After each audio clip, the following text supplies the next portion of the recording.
Nah, terima kasih juga nih untuk teman-teman pemuda yang menyediakan waktunya, menyempatkan dirinya untuk hadir beribadah di gereja pada hari ini. Ibadah kita hari ini bertempat di Saudara Riki Kristianus Donggala dengan tema ibadah kita pada hari ini adalah berdamai dengan masa lalu bersama Tuhan dalam asa yang baru. Dan ibadah kita hari ini akan dilayani oleh Penatua Destrianti Daloma, dan adapun pokok-pokok doa yang akan dibawakan pada hari ini, pokok doa yang pertama dari keluarga, dari Kakak Riki ya maksudnya. Yang pertama, Papa dan Mama dalam tugas pekerjaan dan kesehatan. Syukur ulang tahun Riki pada hari ini 13 Februari 2022. Happy birthday!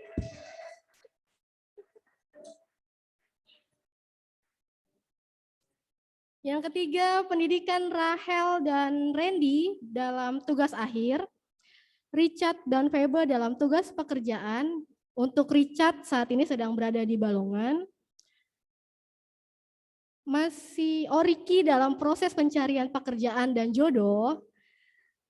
Oma Evelyn Sandala yang sedang sakit dan masa tuanya.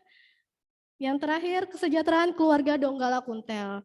Lalu ada juga pokok doa dari pemuda. Yang pertama, kesehatan seluruh anggota pemuda. Yang kedua, Ririn, Grace, Dea dalam masa pemulihan dari sakit. Dan yang terakhir, pekerjaan dan jodoh anggota pemuda. Sebelum kita memulai ibadah kita pada siang hari ini, kita bukan lepas dari zona nyaman, tapi kita memperluas zona nyaman kita. Untuk teman-teman yang duduk hari ini di bangku, harus duduk berselang dengan temannya yang berulang tahun ganjil. Jadi harus ganjil genap, ganjil genap, ganjil genap. Satu bangku isinya 4 orang, 3 atau 4 orang. Depannya juga harus sama, depannya nggak boleh genap, kalau sama-sama genap harus tukar, belakangnya genap harus tukar. Ya. Kan gue sendiri, ganjil gue ganjil.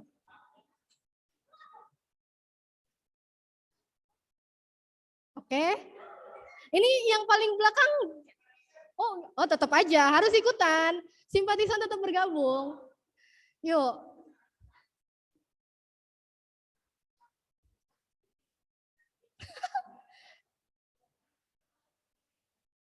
Nih, depan masih kosong, depan masih kosong.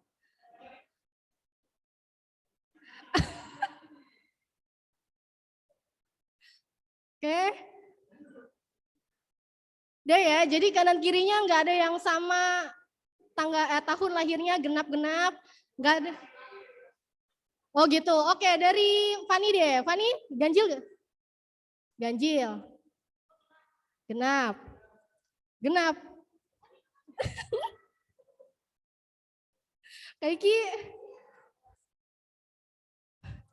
Oke. Oh, oke. Belakang, belakang. Oke, paling belakang, Nena. Ganjil kayak. Lu ganjil apa genap gak? Cesa, ganjil. Kayak lu jangan digenap-genapin lu. Oh, Kakak Dani, Kakak Icon. Iya, bener nih. Oke, karena udah sesuai posisi duduknya, jadi walaupun nggak banyak berubah, tapi setidaknya kita nggak selalu ada di zona nyaman kita. Kita harus bukan menghilangkan, tapi memperluas zona nyaman. Karena menghilangkan zona nyaman itu nggak bisa. Oke, jadi sekarang kita akan masuk dalam ibadah kita pada siang hari ini. Teman-teman semua dipersilakan untuk bersaat teduh sejenak.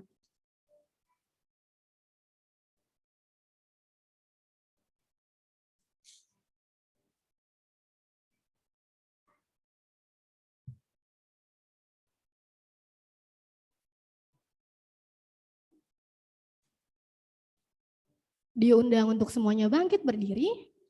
Kita akan membuka ibadah kita pada siang hari ini dengan lagu Datanglah ke Baitnya.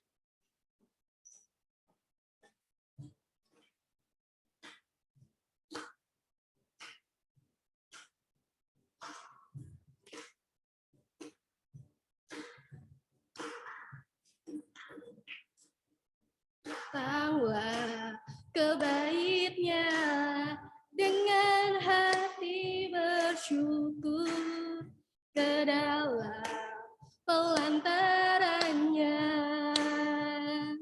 dengan hati bersuka rasakan dan lihatlah betapa baiknya Tuhan bagi yang berlindung padanya. Akan bersorak-sorak, akan bersorak-sorak, bersyukurlah kepada Tuhan,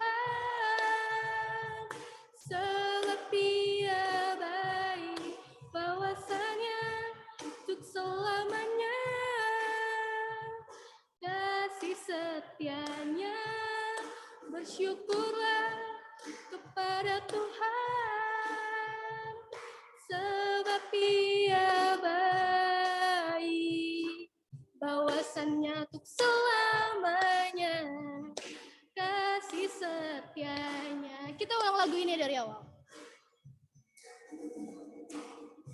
Datanglah dan lihatnya dengan hati bersyukur ke dalam pelantarannya, dengan hati bersuka rasakan dan lihatlah betapa baiknya Tuhan bagi yang berlindung padanya. Akan bersorak-sorak, akan bersorak-sorak, bersyukurlah kepada Tuhan, sebab Dia baik, bahwasanya untuk selamanya kasih setianya. Bersyukurlah kepada Tuhan, sebab Dia baik, bahwasannya selamanya kasih setianya. Bersyukurlah kepada Tuhan. Bersyukurlah kepada Tuhan, sebab Dia baik, bahwasanya untuk selamanya kasih setianya. Bersyukurlah kepada Tuhan, sebab Dia baik, bahwasannya untuk selamanya kasih setianya. Tetap posisi berdiri, kita akan pujian berbalasan. Janganlah seorang pun menganggap engkau rendah karena engkau muda. Dalam perkataanmu dan dalam tingkah lakumu, bertekunlah dalam membaca kitab suci.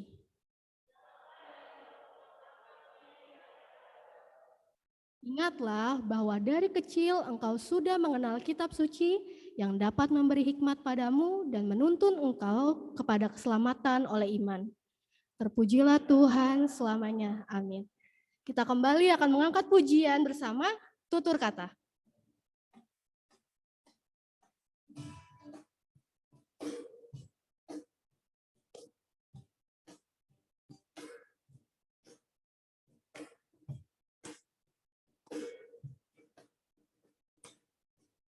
Bagaikan air sirami tanah gersang, rasa sejuk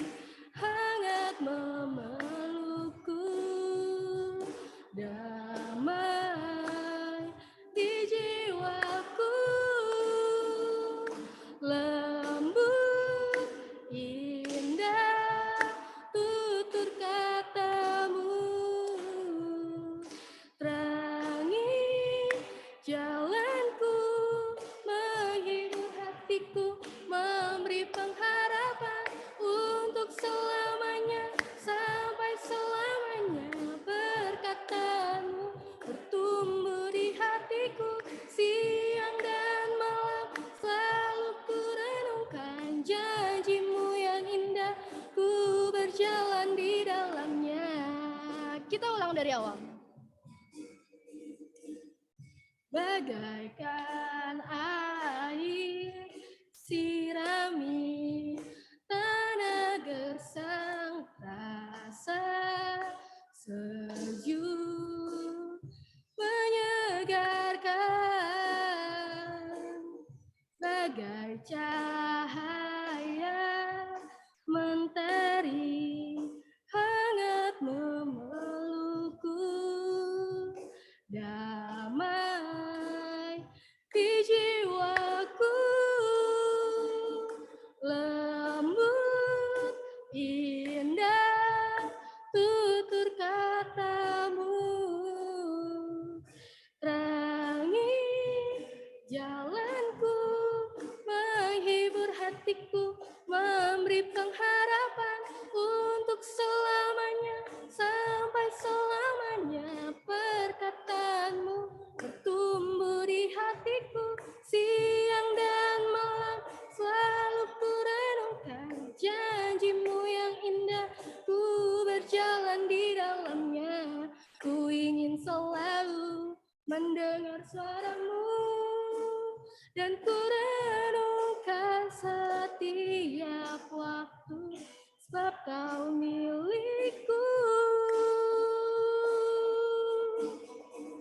Untuk selamanya, sampai selamanya, perkataanmu bertumbuh di hatiku, siang dan malam selalu ku renungkan. Janjimu yang indah, ku berjalan di dalam.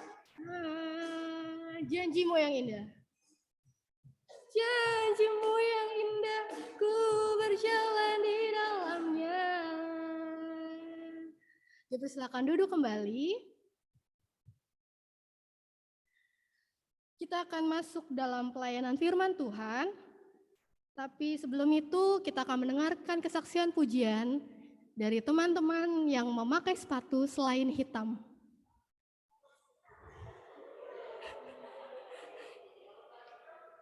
Selain hitam. Jadi kalau sepatunya ada corak-coraknya, ikut mengisi pujian. Kalau warnanya coklat, ikut mengisi pujian. Yuk, teman-teman, selain hitam ya.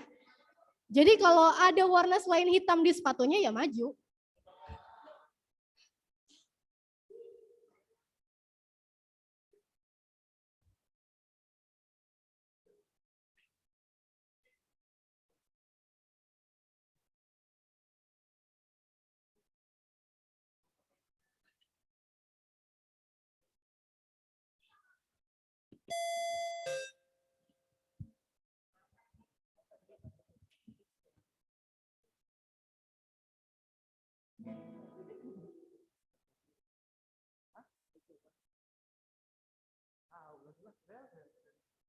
Mau request gak lagu apa?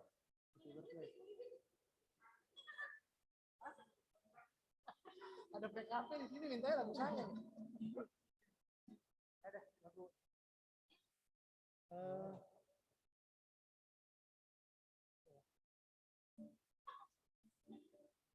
Masakeng. Jangan. Lagu yang seru Bel. Oke.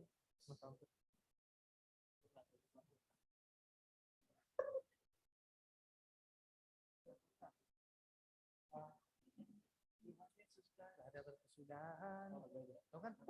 Ada berkesudahan.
Terima kasih pujiannya Boyband Gemis Bethlehem. Jadi sekarang kita akan masuk pelayanan firman Tuhan. Kita akan menyanyikan lagu Jiwaku Terbuka Untukmu Tuhan.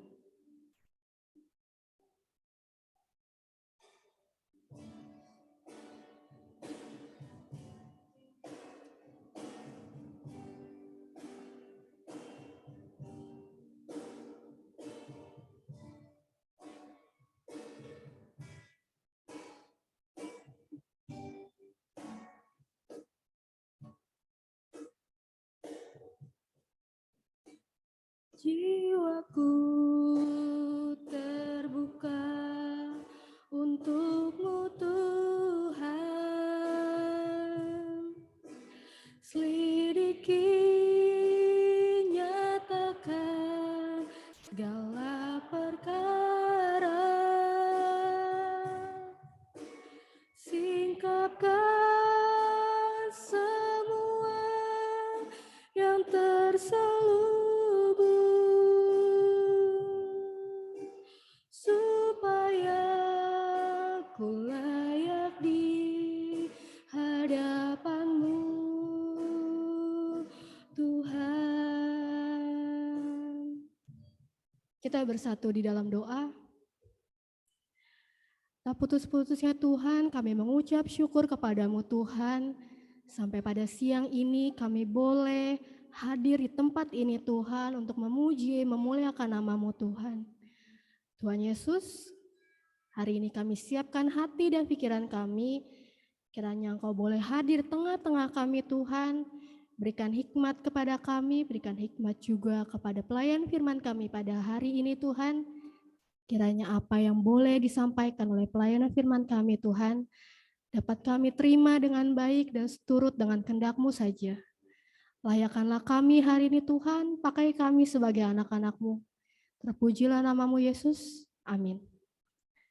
Kepada Penatua Distrianti Daloma dipersilakan.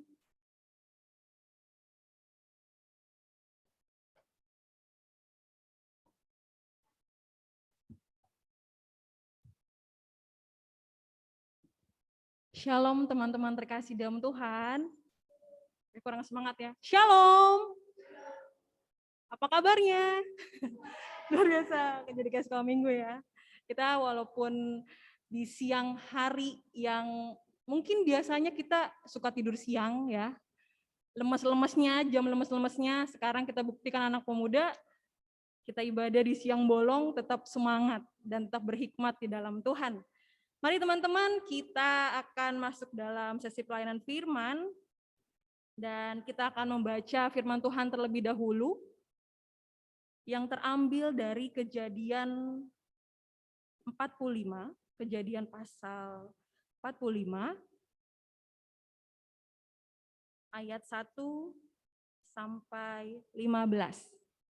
Kejadian 45 ayat 1 sampai dengan 15. Apakah sudah dibuka? Sudah ditemukan? Saya akan membacakan firman untuk kita semuanya. Kejadian 45 ayat 1 sampai 15, Yusuf memperkenalkan dirinya kepada saudara-saudaranya. Ketika itu Yusuf tidak dapat menahan hatinya lagi di depan semua orang yang berdiri di dekatnya. Lalu berserulah ia, suruhlah keluar semua orang dari sini. Maka tidak ada seorang pun yang tinggal di situ bersama-sama Yusuf. Ketika ia memperkenalkan dirinya kepada saudara-saudaranya. Setelah itu menangislah ia keras-keras, sehingga kedengaranlah kepada orang Mesir dan kepada seisi istana Firaun. Dan Yusuf berkata kepada saudara-saudaranya, "Akulah Yusuf. Masih hidupkah Bapak?" Tetapi saudara-saudaranya tidak dapat menjawabnya, sebab mereka takut dan gemetar menghadapi dia. Lalu kata Yusuf kepada saudara-saudaranya itu, "Marilah dekat-dekat." Maka mendekatlah mereka, katanya lagi, "Akulah Yusuf, saudaramu yang kamu jual ke Mesir. Tetapi sekarang janganlah bersusah hati dan janganlah menyesali diri. karena kamu menjual aku ke sini. Sebab untuk memelihara kehidupanlah Allah menyuruh aku mendahului kamu. Karena telah 2 tahun ada kelaparan dalam negeri ini, dan selama 5 tahun lagi orang tidak akan membajak atau menuai. Maka Allah telah menyuruh aku mendahului kamu untuk menjamin kelanjutan keturunanmu di bumi ini dan untuk memelihara hidupmu, sehingga sebagian besar daripadamu tertolong. Jadi bukanlah kamu yang menyuruh aku ke sini, tetapi Allah. Dialah yang telah menempatkan aku sebagai bapa bagi Firaun dan tuan atas seluruh istananya dan sebagai kuasa atas seluruh tanah Mesir. Segeralah kamu kembali kepada Bapa dan katakanlah kepadanya, beginilah kata Yusuf, anakmu, Allah telah menempatkan aku sebagai tuan atas seluruh Mesir. Datanglah mendapatkan aku, janganlah tunggu-tunggu. Engkau akan tinggal di tanah Goshen dan akan dekat kepadaku. Engkau serta anak dan cucumu, kambing domba dan lembu sapimu dan segala milikmu. Di sanalah aku memelihara engkau, sebab kelaparan ini masih ada 5 tahun lagi, supaya engkau jangan jatuh miskin bersama seisi rumahmu dan semua orang yang ikut serta dengan engkau. Dan kamu telah melihat dengan mata sendiri, dan saudaraku Benyamin juga, bahwa mulutku sendiri mengatakannya kepadamu. Sebab itu, ceritakanlah kepada Bapa segala kemuliaanku di negeri Mesir ini, dan segala yang telah kamu lihat. Kemudian segeralah bawa Bapa kemari. Lalu dipeluknyalah leher Benyamin, adiknya itu, dan menangislah ia. Dan menangis pula lah Benyamin pada bahu Yusuf. Yusuf mencium semua saudaranya itu dengan mesra, dan ia menangis sambil memeluk mereka. Sesudah itu barulah saudara-saudaranya bercakap-cakap dengan dia. Sedemikian jauh pembacaan firman Tuhan bagi kita semua. Berbahagialah bagi kita yang mau membaca, merenungkan, terlebih melakukan firman Tuhan pada kehidupan kita setiap hari. Haleluya.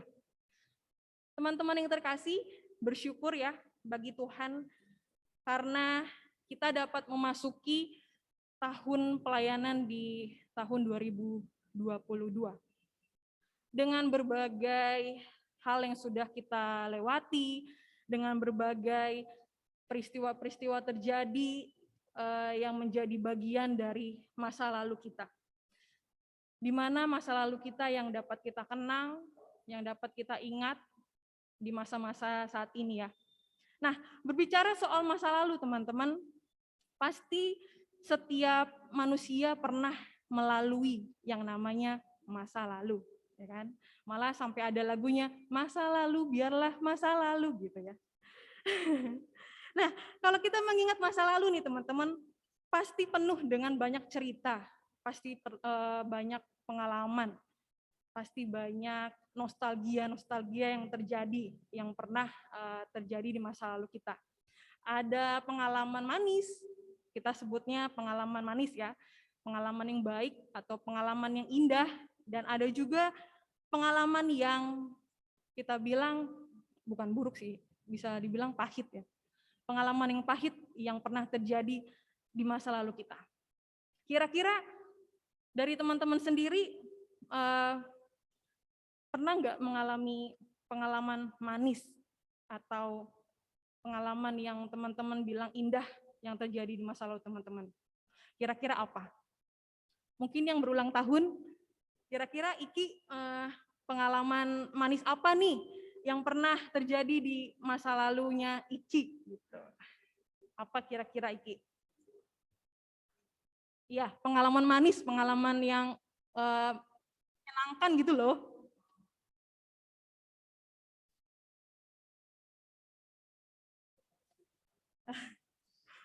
Ulang tahun ya. Syukur ketambahan usia. Hanya itu saja?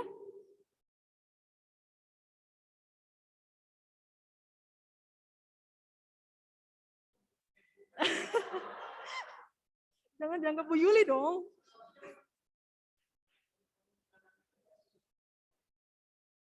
Pasti banyak ya. Tapi aku juga pengen kepo nih kalau Cesa. Coba aku tanya Cesa. Kira-kira dari Cesa sendiri pengalaman manis apa yang pernah Cesa alami di kehidupan Cesa sampai saat ini? Di masa lalu tentunya ya. Kenapa?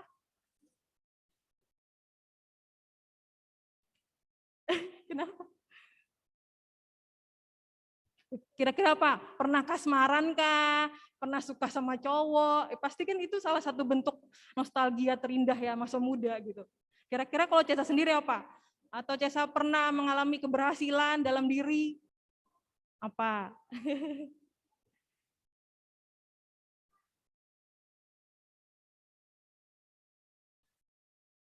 Pasti ulang tahun ya. Cepet. Terus udah itu aja. Kalau Fani, masa lalu yang terindah bagi Fani yang pernah terjadi, kira-kira apa?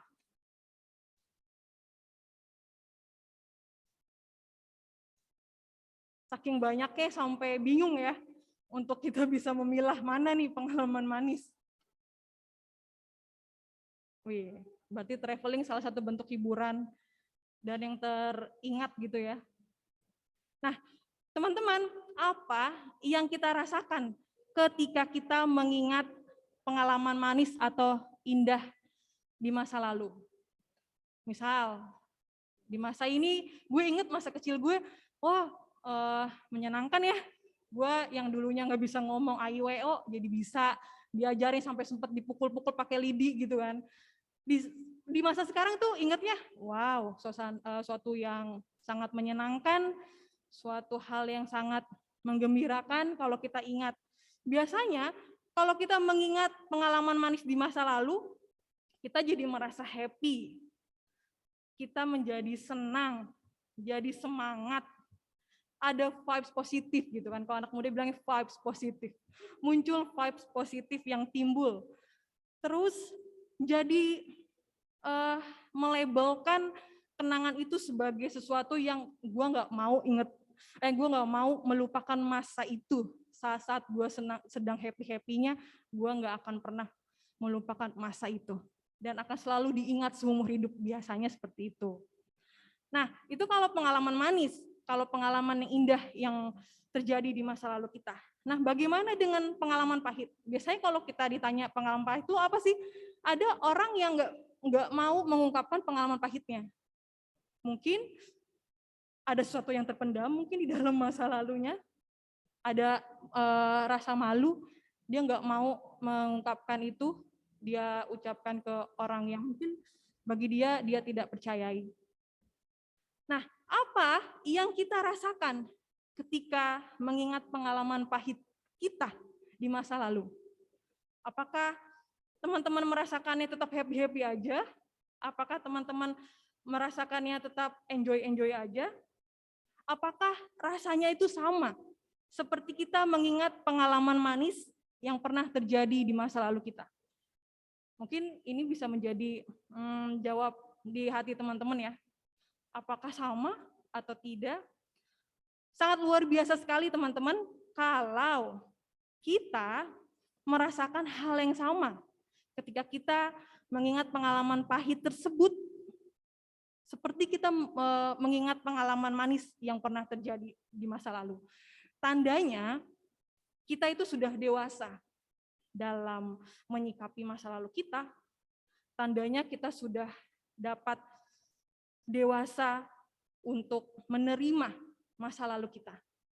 Nah, yang menjadi persoalannya adalah jika kita masih merasa sakit hati, masih menyimpan dendam, masih ada amarah, kesedihan, ataupun mungkin kekecewaan ketika kita mengingat pengalaman pahit yang pernah terjadi di masa lalu kita. Atau mungkin kita masih belum bisa move on, masih terpuruk, masih dalam kegelapan bayang-bayang masa lalu kita. Mungkin itu salah satu sinyal ya, kalau luka batin kita di masa lalu masih belum dibereskan, atau luka batin kita di masa lalu masih belum disembuhkan. Sehingga dari luka batin itu yang belum disembuhkan, membuat kita masih belum bisa berdamai dengan masa lalu. Nah, patut disadari teman-teman, luka batin, apalagi luka batin di masa lalu ya, yang masih belum sembuh, itu sangat berpengaruh besar di dalam kehidupan yang saat ini kita jalani dan yang akan datang kemungkinan. Karena sungguh berpengaruh, maka kita sebagai anak pemuda harusnya menyikapi masa lalu dengan tepat dan bijak. Dengan apa? Dengan membuka diri untuk berdamai dengan masa lalu. Ngomongin soal berdamai ini dengan masa lalu. Sebenarnya apa sih berdamai itu? Artinya apa ya berdamai dengan masa lalu gitu?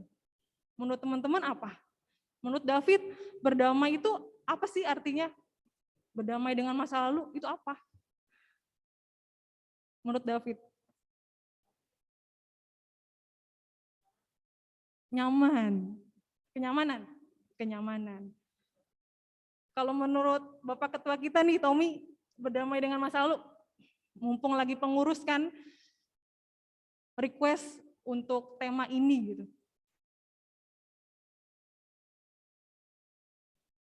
Apa? Menerima, nyaman, menerima.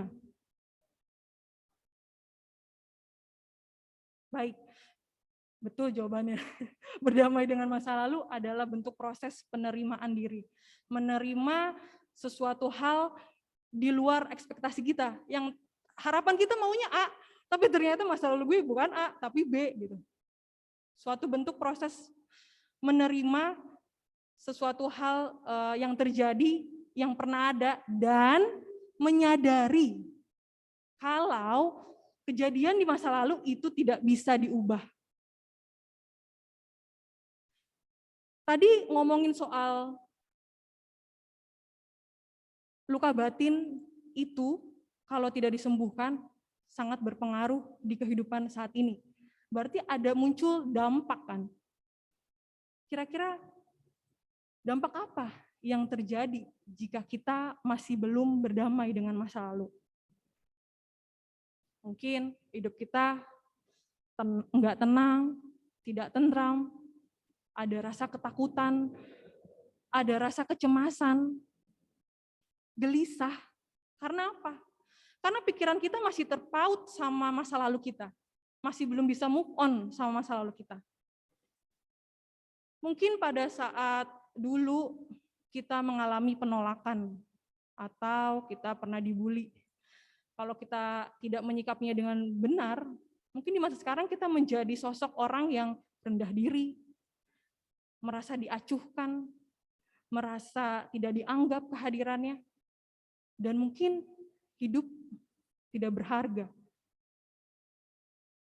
Dampak yang terjadi jika belum berdamai dengan masa lalu tentunya bisa mempengaruhi kesehatan mental. Biasanya kalau kesehatan mental tuh muncul saat lagi COVID-nya kemarin ya, membahas tentang kesehatan mental. Jangan salah, kalau kita masih belum bisa move on dari masa lalu, kita juga bisa loh, kejadian itu bisa mempengaruhi kesehatan mental kita. Entah bisa depresi, entah bisa stres, trauma, dan lain-lain. Itu ini sangat berbahaya jika kita tidak tangani secara serius. Dan ada pun dampak yang terjadi jika kita belum berdamai dengan masa lalu kita. Tentunya kita akan kesulitan untuk melangkah dan bahkan jauh lebih berat untuk melangkah dan menjalani kehidupan sekarang dan yang akan datang. Karena luka-luka masa lalu kita yang masih kita bawa terus sampai masa yang sekarang. Nah, lalu sekarang apa yang menjadi pertanyaannya? Tentang berdamai di masa lalu. Pertanyaannya adalah, bagaimana caranya kita bisa berdamai dengan masa lalu? Nah, sesuai dengan tema kita di Pemuda hari ini, yaitu berdamai dengan masa lalu, tadi disebutkan ini, berdamai dengan masa lalu bersama Tuhan dalam asa baru. Di sini kita sebagai pemuda Kristen diajar atau dituntun untuk berdamai dengan masa lalu. Dan selalu memandang apa yang terjadi di masa lalu adalah bagian dari skenario Tuhan yang indah, yang dapat memberi pembelajaran agar kita terus bertumbuh di dalam Tuhan. Hari ini kita belajar dari seorang tokoh Alkitab yang memiliki masa lalu yang pahit, dengan berbagai kesulitan hidup yang dialaminya di masa lalunya, yang mungkin menyakitkan hati bagi si tokoh ini. Walau demikian, si tokoh ini tuh mampu untuk berdamai dengan masa lalunya. Siapakah dia? Yang tadi kita baca, yang disebut-sebutkan itu adalah Yusuf. Kita setiap sekolah minggu ya dulu ya, pasti sering mendengar tokoh ini. Malah suka mendengar kisah hidupnya seorang Yusuf. Yusuf ini mengalami peristiwa masa lalu yang mungkin mengancam masa depan hidupnya apabila Yusuf tidak bisa menyembuhkan luka batin di masa lalunya. Yusuf ini adalah anak dari Yakub. Betul ya teman-teman? Anak dari Yakub, ibunya adalah Rahel. Yusuf punya beberapa saudara. Sejak kecil, Yusuf ini selalu menjadi kesayangan ayahnya, Yakub.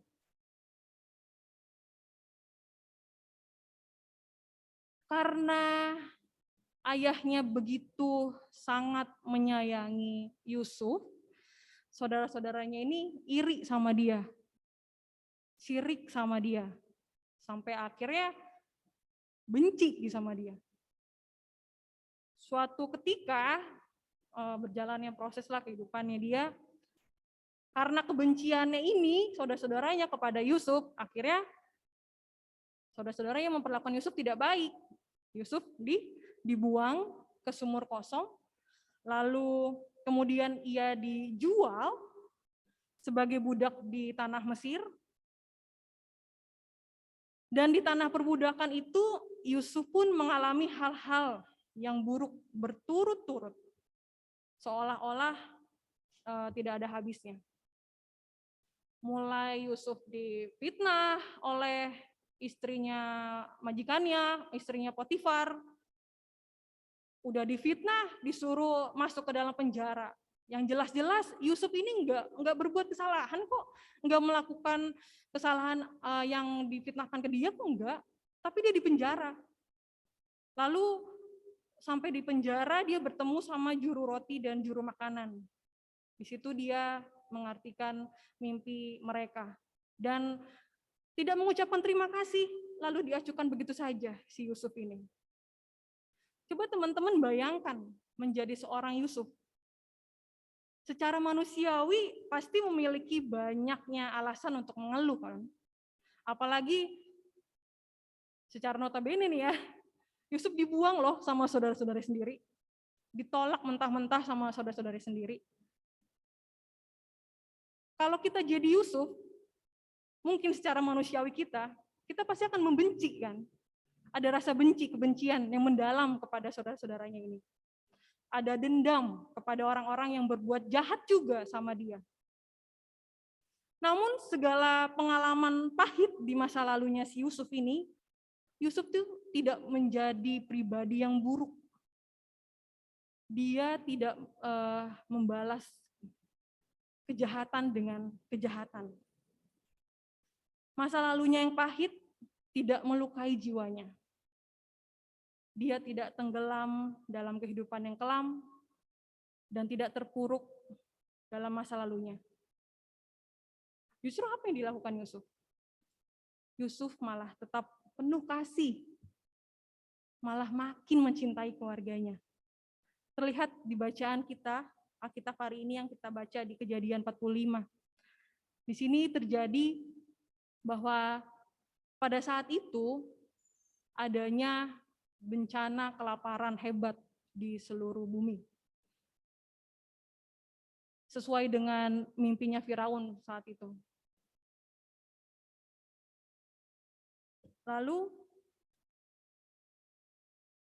karena bencana kelaparan yang terjadi saat itu berdampak kepada seluruh orang-orang di seluruh bumi. Tapi hanya satu tempat yang masih banyak persediaan makanan. Ada satu tempat yang menjadi lumbung makanan. Banyak orang yang berbondong-bondong untuk membeli makanan ke tempat itu. Tempat itu adalah tempat di mana Yusuf tinggal, di Mesir. Saat itu, akhirnya saudara-saudara Yusuf datang ke Mesir, hendak untuk membeli makanan ke Mesir, dan tidak disangka-sangka ternyata yang menjadi penguasa untuk seluruh tanah Mesir itu adalah Yusuf. Tapi saudara-saudaranya ini nggak mengenal Yusuf, nggak mengenal saudaranya. Tapi yang mengenal itu adalah Yusuf justru, yang mengenal saudara-saudaranya. Di situ terjadi peristiwa di mana Yusuf akhirnya mengenalkan diri kepada saudara-saudaranya. Yusuf berkata, "Akulah Yusuf, saudaramu yang kamu jual ke Mesir." Sungguh luar biasanya, saudara-saudaranya kaget. Oh, ternyata ini Yusuf loh, orang yang saya buang, yang kami buang. Ternyata Yusuf yang sekarang menjadi penguasa atas seluruh tanah Mesir. Nah, terlihat dari bacaan Alkitab kita ini tadi, teman-teman, kalau Yusuf itu mampu mengampuni saudara-saudaranya yang sebenarnya menjadi biang keladi segala peristiwa yang dialami oleh Yusuf. Di Alkitab diceritakan juga kalau Yusuf ini justru menangis sekeras-kerasnya sampai kedengaran oleh orang-orang Mesir di sekitarnya. Menangis bukan karena menahan kekesalan atau amarah, tapi dia menangis karena begitu rindu yang amat dalam kepada saudara-saudaranya ini. Yusuf pun sampai mencium dengan mesra, itu ada di ayat 14. Yusuf pun sampai mencium dengan mesra semua saudara-saudaranya dan menangis sambil memeluk mereka. Tidak hanya sampai situ juga, teman-teman. Pada saat Yusuf memperkenalkan diri kepada saudara-saudaranya, Yusuf tidak begitu saja mengusir saudara-saudaranya. Malah Yusuf mengundang seluruh saudara-saudaranya, khususnya keluarganya, untuk makan bersama dengan Yusuf. Yusuf memberikan berlimpah-limpah makanan, dan Yusuf meminta pada saudara-saudaranya untuk tinggal bersama Yusuf di Mesir. Dan Yusuf meminta kepada saudara-saudaranya untuk menjemput ayahnya Yakub yang saat itu masih di tanah Kanaan untuk tinggal bersama Yusuf di Mesir. Yusuf pun di sini berjanji untuk memelihara hidup mereka. Coba teman-teman bayangkan betapa luar biasanya seorang Yusuf ini. Yusuf dipenuhi oleh kasih. Yusuf dipenuhi oleh belas kasihan. Yusuf dipenuhi hati yang mau mengampuni. Yusuf tidak membiarkan hatinya dipenuhi oleh rasa dendam. Yusuf tidak membiarkan hatinya dipenuhi oleh rasa kebencian. Ini adalah tanda bahwa Yusuf mampu berdamai dengan masa lalunya. Bahkan berdamai juga dengan saudara-saudaranya yang kita, kalau kita baca di Alkitab, agak jahat gitu ya. Tentu kembali lagi bagi kita semua muncul pertanyaan, apa sih yang membuat Yusuf ini mampu berdamai dengan masa lalunya, bahkan berdamai dengan orang-orang yang sudah menyengsarakannya. Yang pertama adalah Yusuf memaknai pengalaman pahit di dalam hidupnya itu dilihat dari kacamata rencana Tuhan, bukan kacamata pemikirannya sendiri. Jika kita lihat di ayat 5-8, di sini Yusuf bilang, "Jadi bukanlah kamu yang menyuruh aku ke sini, tetapi Allah. Dialah yang telah menempatkan aku sebagai bapa bagi Firaun dan tuan atas seluruh istananya dan sebagai kuasa atas seluruh tanah Mesir." Di sini Yusuf sungguh mengimani bahwa semua proses hidupnya yang telah dia jalani adalah rancangan dan rencana Tuhan. Di sini Yusuf belajar untuk mengerti dan memahami rencana Tuhan dalam kehidupannya dengan selalu berserah pada Tuhan. Berserah dengan membiarkan Tuhan membentuk dirinya, berserah dengan membiarkan Tuhan berkarya di dalam hidupnya. Coba teman-teman bayangin ya, siapa sangka seorang Yusuf dari tanah Kanaan yang bukan siapa-siapa, yang pekerjaan tiap harinya di Alkitab disebutkan dia hanya menggembalakan kambing domba bersama saudara-saudaranya. Lalu bisa sampai gitu loh ke Mesir. Bukan hanya sampai ke Mesir, tapi dia menjadi penguasa atas seluruh tanah Mesir. Di sini Yusuf menjadi kepercayaannya Firaun. Mungkin kalau kita pikir secara manusia mustahil ya. Seorang Yusuf dari tanah Kanaan bukan siapa-siapa, kok bisa sih jadi penguasa atas seluruh tanah Mesir? Di sini Yusuf mengimani bahwa ini semua terjadi karena skenario indah dari Tuhan yang Tuhan rancang untuk kehidupan Yusuf. Di sini pun Yusuf menyadari bahwa semua pengalaman pahit yang terjadi di masa lalunya hingga keberhasilan yang dia dapatkan menjadi penguasa atas seluruh tanah Mesir itu semata-mata karena rencana dari Tuhan itu sendiri. Hingga pada satu titik di mana Yusuf benar-benar memahami apa sih di balik semuanya ini maksud Tuhan di dalam hidupnya. Di bacaan tadi kita di pasal 45, Yusuf bertemu dengan saudara-saudaranya. Dia sebagai penguasa atas seluruh tanah Mesir. Dia bertemu kepada saudara-saudaranya dengan kekuasaan yang Yusuf miliki. Yusuf tidak mengusir saudara-saudaranya begitu saja, tapi justru Yusuf menolong. Yusuf memelihara keluarganya dari kelaparan yang terjadi saat itu. Di sini Yusuf menyadari, oh ternyata ini ya Tuhan, maksudnya Tuhan. Dari perjalanan panjang yang aku lalui, aku dibuang, aku menjadi budak, sampai aku di Mesir. Oh ternyata ini maksudnya Tuhan. Aku menjadi berkat bagi keluargaku. Di sini Yusuf menjadi berkat bagi keluarganya, teman-teman. Di Alkitab disebutkan bahwa Yusuf memelihara kehidupan keluarganya selama kelaparan terjadi, sehingga keluarganya tidak jatuh miskin dan mati karena kelaparan. Yusuf pun menyadari dan menemukan jawaban, kenapa ya selama ini masalah berturut-turut terjadi pada saya. Ternyata Tuhan ingin mempersiapkan Yusuf menjadi seorang pemimpin yang berhikmat dan bijaksana.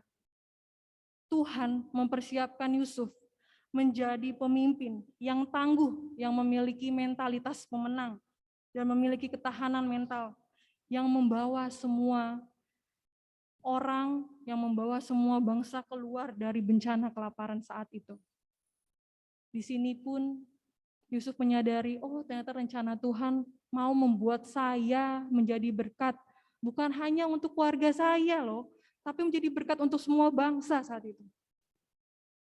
Poin penting yang kita ambil dari sini adalah, jika kita ingin berdamai dengan masa lalu, hal yang harus kita lakukan pertama adalah kita belajar untuk merubah mindset kita.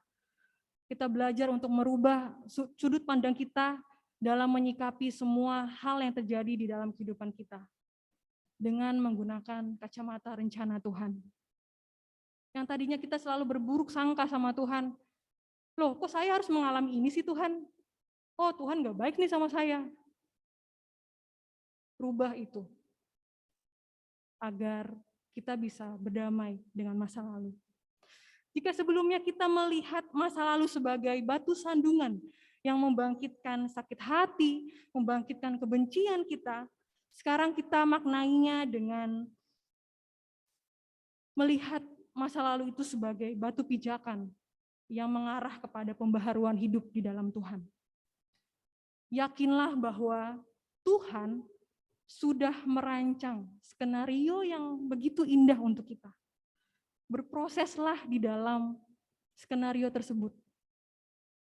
Dan jalanilah dengan penuh harapan bersama Tuhan. Dengan selalu berserah pada Tuhan. Berserah bukan menyerah. Karena ini maknanya berbeda. Berserah itu adalah bentuk suatu tindakan yang memang ada unsur perjuangannya di dalam. Tapi dia tidak mementingkan atau tidak menggunakan kemampuannya sendiri kalau berserah, tapi membiarkan dan bersama-sama sama Tuhan, sang pemilik hidup, untuk menjalani dan melewati masalah yang terjadi. Dan ada harapannya yang ingin diraih kalau kita mau berserah sama Tuhan. Berbeda kalau menyerah. Menyerah itu ada suatu bentuk keputusasaan. Ya sudah, aku menyerah deh. Sudah tidak ada lagi harapan di dalamnya. Gue mau ngapain lagi? Udahlah, gue menyerah. Di sini diajak kita semua untuk berserah. Kalau kita berserah sama Tuhan itu banyak manfaatnya. Hidup kita menjadi tenang, hidup kita menjadi tentram, kita sudah tidak lagi berpikir tentang beban yang ada di pundak kita. Karena kita sudah menyerahkan semua sama Tuhan. Berjalan bersama-sama dengan Tuhan. Tuhan yang merengkuh kita, ayo nak kita berjalan ke depan. Dan ada rasa syukur yang kita jalani jika kita selalu berserah sama Tuhan. Memang teman-teman menemukan rencana Tuhan pada pengalaman pahit yang terjadi di masa lalu itu tidaklah mudah ya. Terkadang kalau kita menghadapi masa-masa yang sulit, kita selalu bertanya sama Tuhan, Tuhan kenapa ya ini terjadi pada saya? Apa sih maksudnya Tuhan di balik ini semua? Coba kita lihat deh ceritanya Yusuf lagi tadi. Yusuf membutuhkan waktu kurang lebih hampir 20 tahun sebelum Yusuf mengerti maksud rencana Tuhan baginya. Pada saat Yusuf dibuang sama saudara-saudaranya ke sumur, usia Yusuf itu di Alkitab disebutkan 17 tahun. Terus Yusuf dijual menjadi budaknya Potifar, kurang lebih 11 tahun dia menjadi budak. Berlanjut lagi, pada saat dia difitnah, dia harus dipenjara, Yusuf harus dihukum selama 2 tahun di penjara sebelum bertemu sama Firaun. Sampai pada usianya Yusuf ke 30 tahun, teman-teman. Akhirnya Yusuf bertemu dengan Firaun dengan berbagai panjang ceritanya.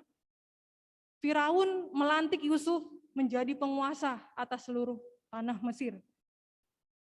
Coba bayangin teman-teman. Betapa panjangnya perjalanan Yusuf kala itu. Mungkin saat itu Yusuf pun bertanya-tanya, apa sih maksud Tuhan di dalam hidup saya? Kok saya dikasih berturut-turut sakit hati ini, peristiwa yang tidak enak ini? Yusuf di sini tetap bertahan. Dia sanggup menghadapi semua persoalannya karena Yusuf mengimani penuh bahwa apa yang terjadi adalah bagian dari rencana Tuhan.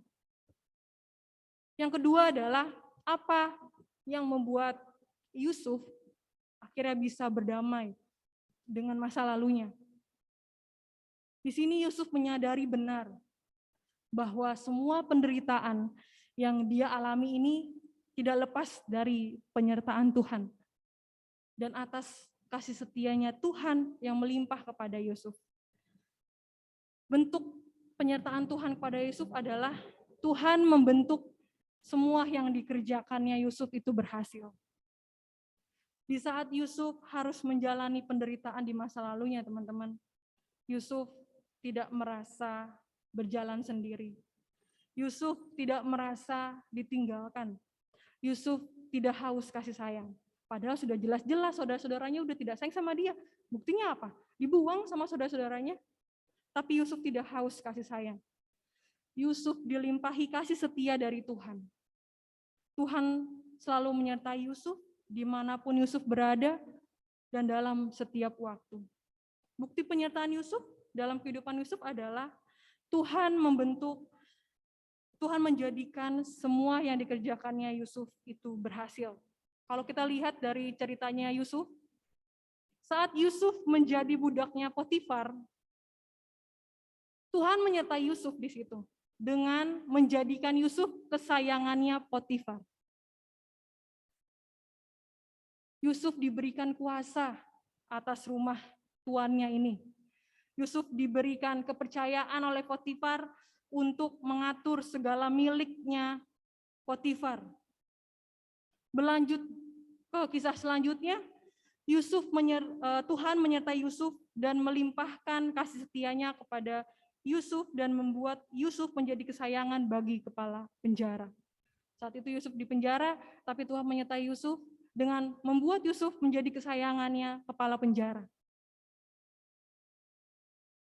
Tidak sampai di situ juga teman-teman, penyertaan Tuhan kepada Yusuf.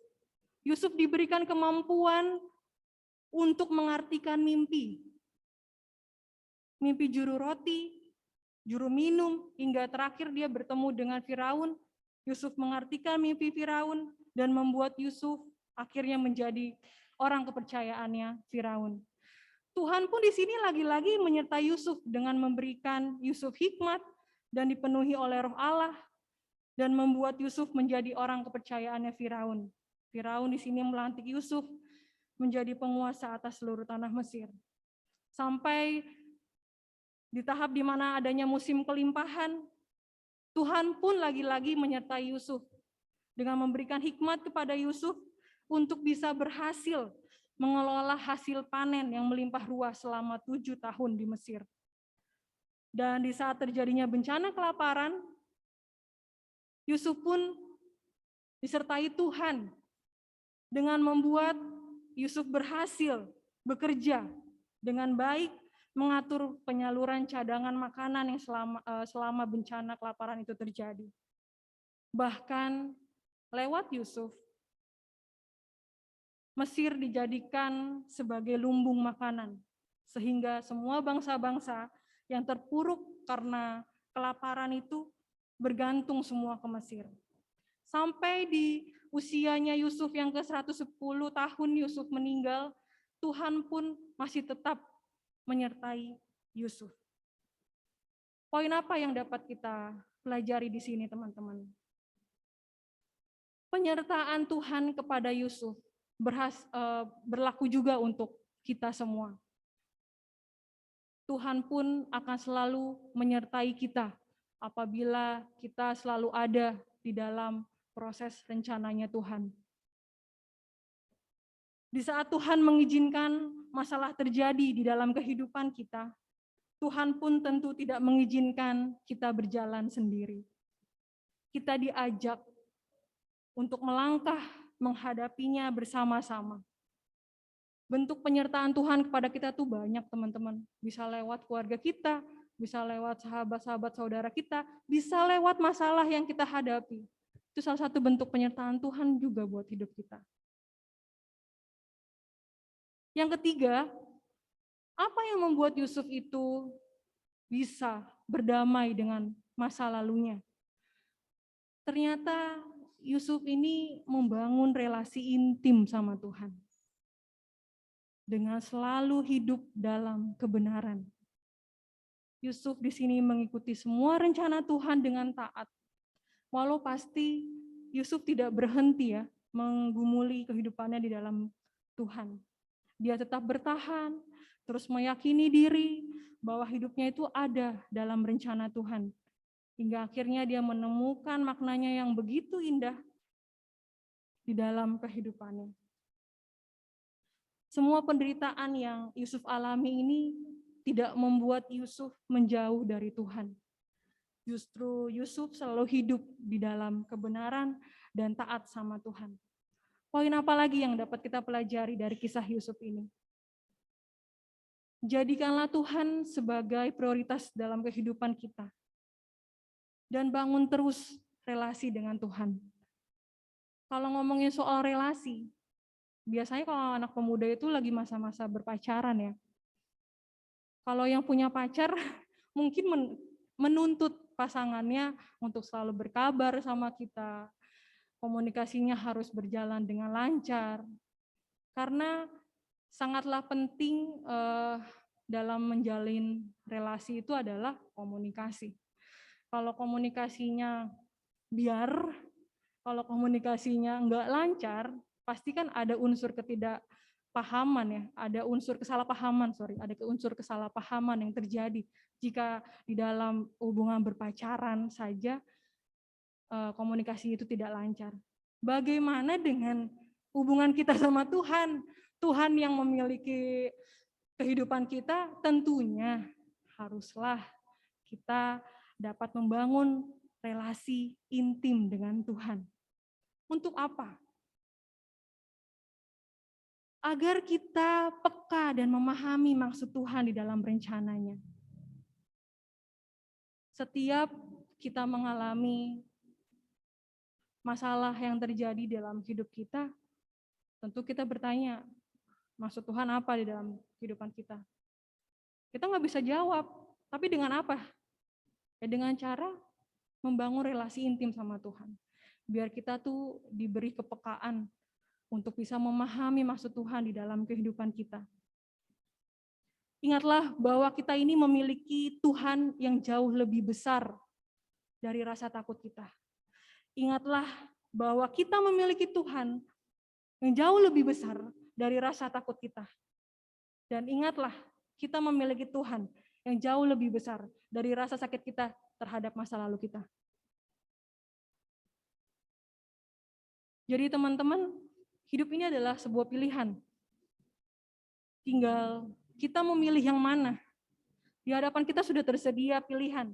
Kita masih mau terus terikat dengan masa lalu yang pahit, dengan tidak mau move on dari masa lalu kita, atau kita memilih untuk berdamai dengan masa lalu kita, dengan percaya dan menemukan bahwa ada rencana Tuhan yang indah di balik setiap peristiwa yang kita alami.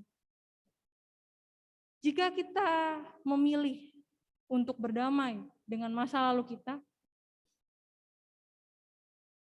kita harus merubah mindset, merubah sudut pandang kita, menggunakan kacamata rencana Tuhan. Kita pun harus belajar untuk berserah kepada rancangan Tuhan. Biarkan Tuhan berkarya di dalam hidup kita. Biarkan Tuhan membentuk kita menjadi pribadi yang selalu diperbaharui. Lalu kalau pilihan kita ingin berdamai dengan masa lalu kita, terus bangun hubungan yang intim, bukan sama manusia saja ya, terkhusus membangun hubungan yang intim dengan Tuhan, Sang Pencipta kita, Sang Pemilik kehidupan kita, yang memiliki hati kita sepenuhnya. Agar apa? Agar kita diberikan kepekaan untuk menemukan maksud rencana Tuhan dalam hidup kita. Dan ingatlah terus bahwa dalam segala situasi, dimanapun, kapanpun, baik itu suka, duka, senang, silih berganti, penyertaan Tuhan itu selalu berlaku untuk kita semua. Tiada batas. Dan selalu pastikan bahwa diri kita ini tinggal terus di dalam Tuhan dan ada di dalam rencana Tuhan. Jika kita terus ada di dalam rencana Tuhan, Tuhan pun pasti akan menjadikan kita sebagai berkat bagi sesama kita. Tuhan pun pasti akan menjadikan kita berhasil dalam setiap pekerjaan yang kita kerjakan. Untuk menutupi renungan kita hari ini, teman-teman, aku ingin mengajak kita semua untuk membaca ayat Alkitab. Kita buka bersama-sama dari Yeremia 29 ayat 11. Mungkin ayat ini udah sering sekali didengar oleh teman-teman dan malah mungkin ada yang menjadi ayat emasnya teman-teman di sini. Yeremia 29 ayat 11. Mungkin minta tolong kesediaannya Iki yang berulang tahun hari ini. Mungkin ini sebagai bentuk kado untuk Iki. Yeremia 29 ayat 11.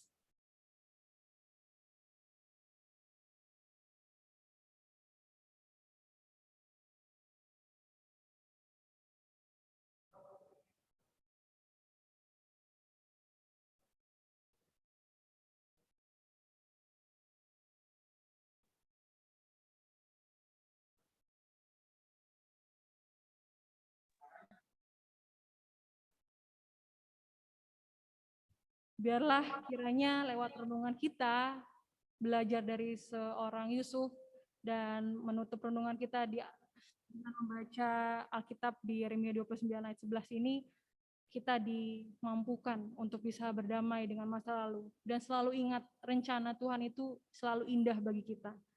Dan selalu pastikan kita terus tinggal di dalam Tuhan dan tinggal di dalam rencananya Tuhan. Biarlah Tuhan yang terus berkarya di dalam kehidupan kita. Biarlah Tuhan yang terus membentuk diri kita menjadi pribadi yang diperbaharui.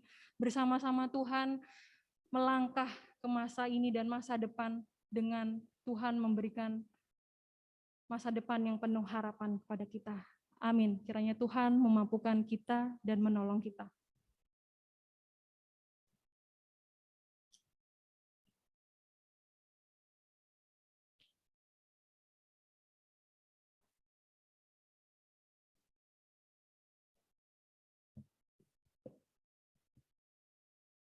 Terima kasih kepada Kakak Neng atas firman-Nya pada siang hari ini. Kiranya setiap kita boleh belajar untuk menerima diri, berdamai dengan masa lalu. Dan satu hal yang kita tahu pasti bahwa skenario Tuhan atas hidup kita itu baik adanya. Kita sambut firman kita pada siang hari ini dengan menyanyi lagu Sampai Akhir Hidupku.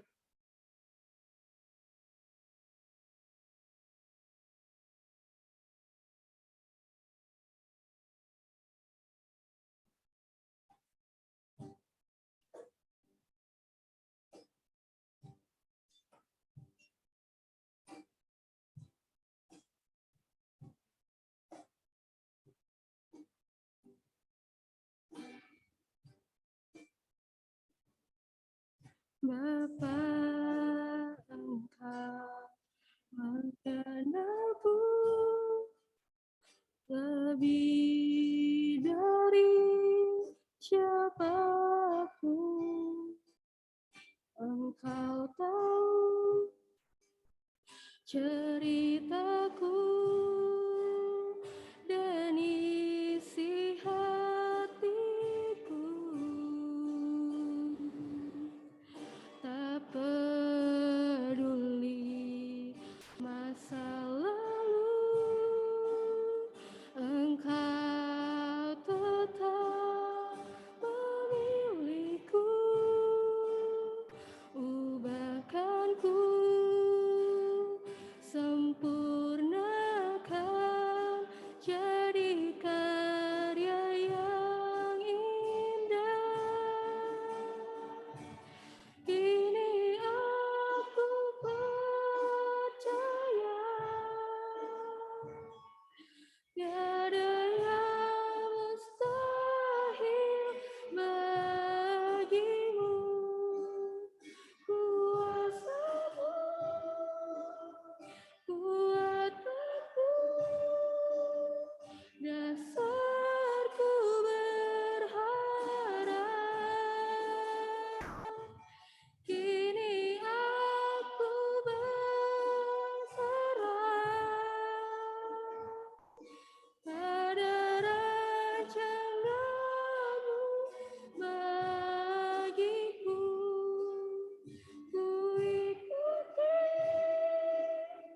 panggilan-Mu, bukan setia sampai akhir hidupku. Kini aku percaya.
kita masuk dalam pelayanan persembahan.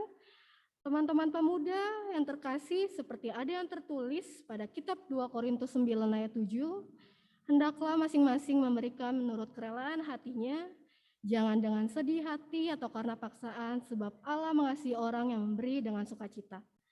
Untuk persembahan teman-teman yang di gereja nanti akan dijalankan oleh Kakak Ebe. Dan untuk teman-teman yang di rumah sudah disediakan di slide, bisa mengirimkan persembahannya kepada rekening Bendahara Jemaat atas nama Agnes Elvira dengan nomor rekening Bank BCA 07511636605 atau yang tertera pada slide. Sambil persembahan dijalankan, kita menyanyi Tabur Waktu Pagi.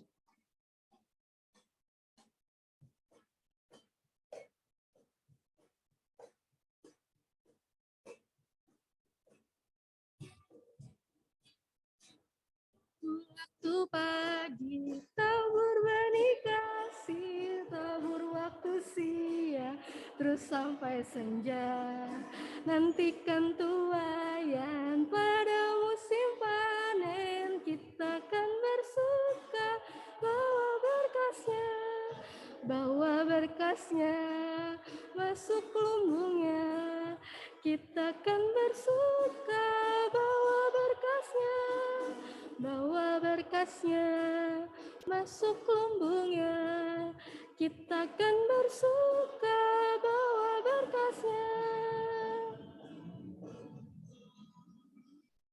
Maju walau sukar, tabur bagi Tuhan, biar jiwa raga susah dan lelah. Sampai akhir nanti kita disambutnya, kita akan bersuka bawa berkasnya, bawa berkasnya masuk lumbungnya. Kita akan bersuka bawa berkasnya, bawa berkasnya masuk lumbungnya.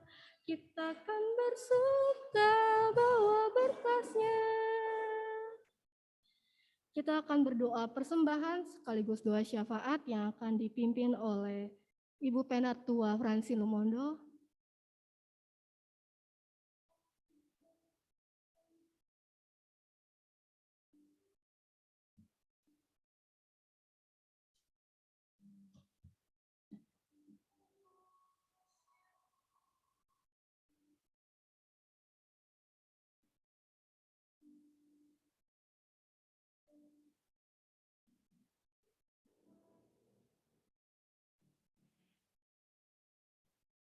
Saudara-saudara yang dikasihi Tuhan kita Yesus Kristus, mari kita menyatukan hati kita dalam doa syafaat. Kita berdoa. Bapa pemelihara kehidupan kami Tuhan, kami bersyukur untuk hari ini ketika Engkau memberi kesempatan kepada kami semua, khususnya PLK Pemuda Gemis Jemaat Bethlehem, untuk hadir bersekutu, memuji dan memuliakan nama-Mu di tempat ini maupun yang ada di rumah. Biarlah lewat ibadah ini, iman pengharapan kami kepadamu semakin dikuatkan. Bapa di surga, kami bersyukur bersuka cita bersama saudara kami, Riki Donggala, yang saat ini Kau tambahkan setahun usianya. Kami meyakini bahwa Engkau memelihara kehidupan hamba-Mu sampai dengan usia sekarang ini. Engkau juga akan memelihara hamba-Mu di masa-masa yang akan datang. Untuk semua harapan dan dambaan hamba-Mu di masa muda, baik pekerjaan maupun pasangan hidup. Kami serahkan semuanya ke dalam tangan-Mu. Kami yakin dan percaya Engkau pasti memberikan yang terbaik bagi hamba-Mu, tepat pada waktu Tuhan. Berdoa juga Tuhan saat ini, untuk hamba-Mu khususnya ketika Engkau mempercayakan tanggung jawab pelayanan kepada hamba-Mu sebagai Ketua PLK Remaja. Tuhan senantiasa memberi semangat, sukacita bagi hamba-Mu dalam mengemban tugas tanggung jawab ini. Dan kami yakin berkat-berkat-Mu terus mengalir dalam kehidupan hamba-Mu. Kami berdoa juga untuk keluarga Kak Rudi yang saat ini dalam kondisi kurang sehat. Buat Mama Ara Dandel juga dalam kondisi kurang sehat. Uto juga dalam kondisi kurang sehat, serta Kak Ici. Kami serahkan semuanya ke dalam tangan-Mu. Bentengi terus hamba-hamba-Mu. Beri kekuatan kesehatan. Di tengah pandemi saat ini Tuhan, hanya Engkau Tuhan yang mampu melindungi kami dari virus-virus yang ada di sekeliling kami. Beri kekuatan kesehatan kepada hamba-hamba-Mu. Berkati orang tua Kak Rudi dan Kak Ici yang senantiasa melayani anak-anak di rumah Tuhan. Kekuatan ekstra kiranya Kau berikan bagi hamba-Mu dalam melayani mendidik anak-anak di rumah. Kami berdoa juga Tuhan untuk Rahel dan Randy dalam masa pendidikan yang mereka jalani saat ini. Kemampuan, kepintaran semua berasal daripada-Mu Tuhan. Engkau kiranya memberkati usaha hamba-hamba-Mu dalam menjalani pendidikan, agar apapun yang mereka harapkan untuk cita-cita mereka di masa yang akan boleh terwujud seturut dengan kehendak Tuhan. Berkati juga Ebe dan Richard dalam pekerjaan mereka setiap hari. Tuhan karuniakan semangat dalam menjalankan tugas tanggung jawab di pekerjaan mereka masing-masing yang Kau percayakan kepada mereka. Tuhan beri kemampuan agar mereka boleh menjalankan tugas tanggung jawab dalam pekerjaan mereka dengan baik seturut dengan kehendak Tuhan. Kami berdoa juga dalam syafaat kami hari ini bagi Persekutuan Pelka Pemuda Gemis Bethlehem. Ketua Penatua Tommy beserta pengurus-pengurus yang lain bahkan sampai ke anggota. Biarlah persekutuan yang sudah ada ini senantiasa terpelihara lewat kasih-Mu, dan lewat persekutuan pemuda ini nama-Mu senantiasa dipuji dan dimuliakan. Kami berdoa juga saat ini untuk gereja kami Tuhan. Untuk setiap program yang baru kami susun dan akan kami jalankan di tahun ini. Tuhan kiranya mampukan kami semua, setiap bidang-bidang yang ada, para majelis, untuk dapat menjalankan tugas tanggung jawab ini dengan baik, seturut dengan kehendak Tuhan. Berdoa juga Tuhan untuk bangsa dan negara kami, yang mengusahakan pandemi ini segera berakhir. Tuhan berkati pemimpin bangsa dan negara kami Tuhan, dari pusat sampai dengan ke pelosok-pelosok daerah. Tuhan berkati apapun yang sedang diusahakan saat ini untuk ketentraman bangsa ini. Biarlah Tuhan turut campur tangan di dalamnya, dalam setiap pengambilan keputusan, agar semua boleh berjalan dengan baik.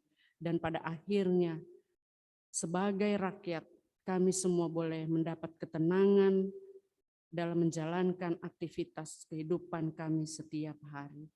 Berkati kami semua yang hadir pada saat ini Tuhan. Untuk setiap pergumulan dan dambaan kami masing-masing. Tuhan mengetahui kedalaman hati kami masing-masing. Tuhan mengetahui harapan kami. Biarlah Tuhan mendengar dan menjawab doa kami. Mendengar dan menjawab semua harapan kami tepat pada waktu Tuhan. Kami berdoa untuk hamba-Mu yang Kau percayakan untuk memberitakan firman pada hari ini, Penatua Destrianti Daloma. Tuhan berkati hamba-Mu dalam setiap tugas pekerjaan dan pelayanan. Tuhan memberkati harapan dan rencana-rencana masa depannya. Biarlah lewat firman Tuhan yang sudah kami dengar saat ini, semakin menguatkan iman dan percaya kami kepada-Mu.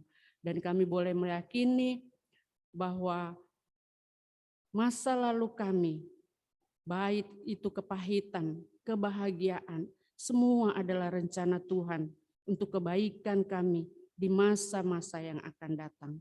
Mampukan kami Tuhan untuk memberlakukan firman-Mu dalam setiap kehidupan kami hari lepas hari.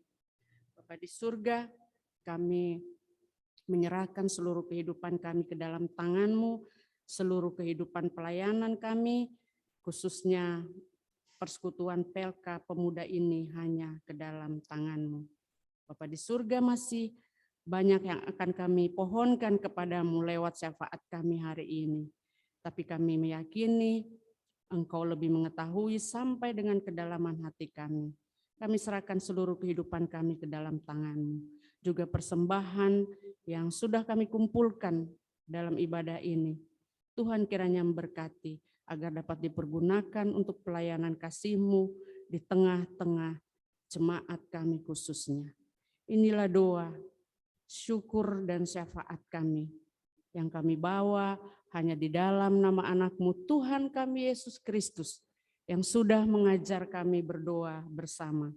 Bapa kami yang di surga, dikuduskanlah nama-Mu, datanglah kerajaan-Mu, jadilah kehendak-Mu di bumi seperti di surga.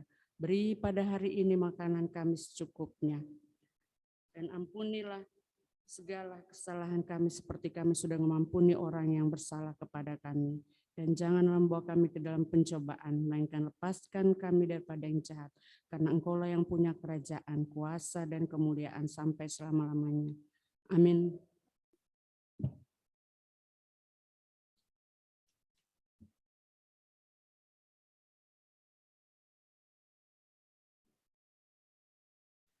Teman-teman yang dikasihi Tuhan kita Yesus Kristus, kita akan menutup ibadah kita pada siang hari ini.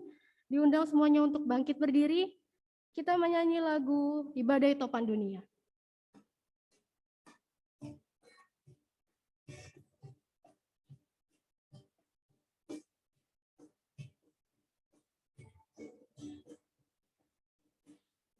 Badai topan dunia, Tuhanlah perlindunganmu. Kendati goncang semesta, Tuhanlah perlindunganmu. Ya Yesus, gunung batu di dunia, di dunia, di dunia. Ya Yesus, gunung batu di dunia, tempat berlindung yang teguh. Baik siang maupun malam, Tuhanlah perlindunganmu. Niscaya takut pulanya, Tuhanlah perlindunganmu. Ya Yesus, gunung batu di dunia, di dunia, di dunia. Ya Yesus, gunung batu di dunia, tempat berlindung yang agung. Kita menerima berkat Tuhan, dipersilakan kepada Pak Neng.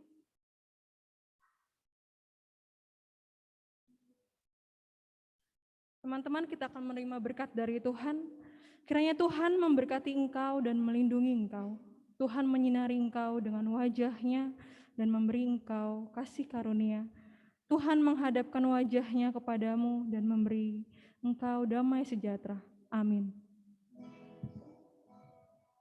Bapa, terima kasih.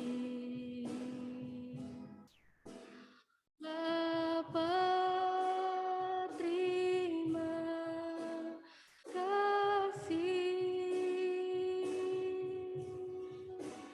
Bapa di dalam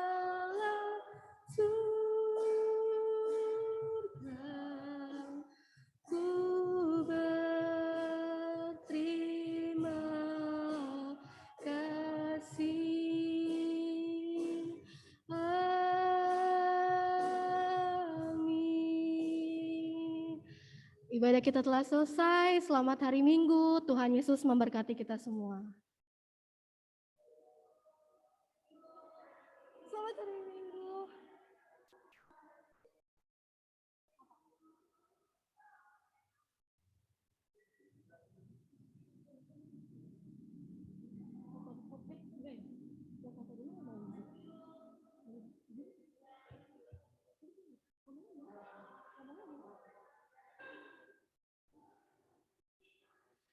Untuk teman-teman yang ada di Zoom sudah boleh meninggalkan ruangan Zoom-nya karena ibadah kita sudah selesai.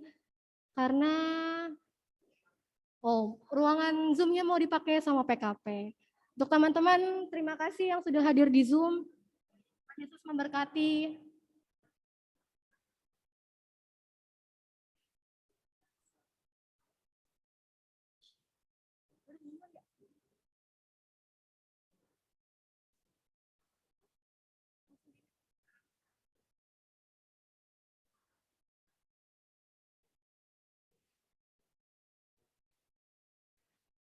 Oke, teman-teman, sebelum kita melanjutkan acara kita